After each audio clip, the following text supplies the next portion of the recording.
La contraction musculaire, c'est un phénomène complexe qui est le fruit uniquement de déplacements de filaments du cytosquelette les uns sur les autres.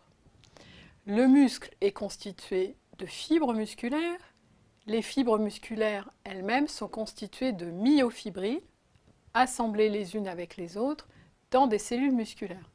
La cellule musculaire est une cellule géante qui a plusieurs noyaux, qui a une membrane très particulière que l'on appelle le sarcolème et qui contient ces microfibrilles. Chaque microfibrille est formée d'une chaîne, d'une petite unité contractile que l'on appelle le sarcomère. Le sarcomère est formé au centre d'une zone fixe et des deux côtés d'une zone mobile. De part et d'autre de cette zone mobile et allant vers le centre, il y a des filaments d'actine, dont une extrémité est reliée à la périphérie et l'autre extrémité vers le centre est libre.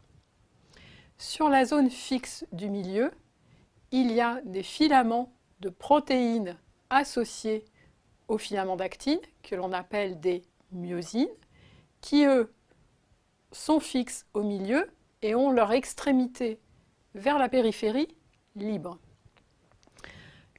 Quand il y a un mouvement de calcium à l'intérieur de la cellule, les têtes des myofibrilles viennent se fixer sur les filaments d'actine et vont les rapprocher vers le centre. Il y a donc une contraction du sarcomère. Chaque sarcomère l'un à côté de l'autre se contracte et on a un raccourcissement global de la fibre musculaire responsable de la contraction musculaire.